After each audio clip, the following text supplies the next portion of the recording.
আপনাদের এত বিক্ষুব্ধ হতে হলো কেন? আপনি তো অনেক দিন ধরে মমতা বন্দ্যোপাধ্যায়ের সাথে রয়েছেন, মানে আমি বলছি 10বার জিতে আসছেন একটা কনস্টিটিউয়েন্সি থেকে, লম্বা অভিজ্ঞতা তো। তার সঙ্গে যোগ করে আমার বউ 5বার, তাহলে মোট মিলে 15বার। এবারে ভেবেছিলাম 250-এর কাছে যাব বিধানসভায়। মানুষের মনের মধ্যে বিদ্রোহ এইখানে বাধা বেঁধেছে বুঝতে পারিনি। ভাবতে পেরেছিলেন তৃণমূলের এই পরিস্থিতি হবে? মানে আপনি অনেক সিনিয়র। বিন্দু মাত্র ভাবতে পারিনি, একটু ভাবা তো দূরের কথা।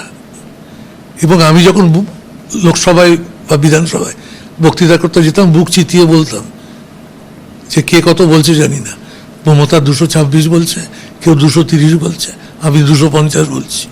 সেইখান থেকে প্রত্যাশা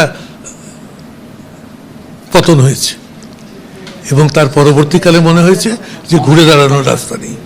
একের সময় ভাবছি সত্যি করেই কি ইভিএম বক্সে কিছু ঘটেছে, আবার যখন রাস্তায় দেখছি পচা ডিম ছুঁড়ে মেরে দিচ্ছে।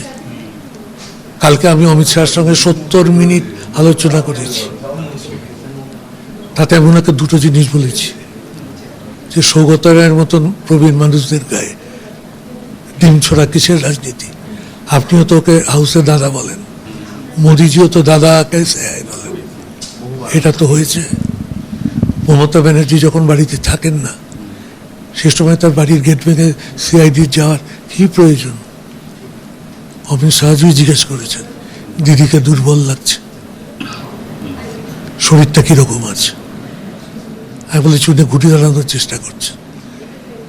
রাজনীতিতে একে অপরকে সম্মান দিয়ে থাকতে হয়, তিনি ঘুরে দাঁড়িয়ে সফল হতে পারলে সফল হবেন, কিন্তু যে পরিমাণে যেভাবে মানুষ ভেঙে চলে আসছে, তাতে আমার নিজের মনের মধ্যে সন্দেহ হচ্ছে এই ঘুরে দাঁড়ানোটা খুব কষ্টকর।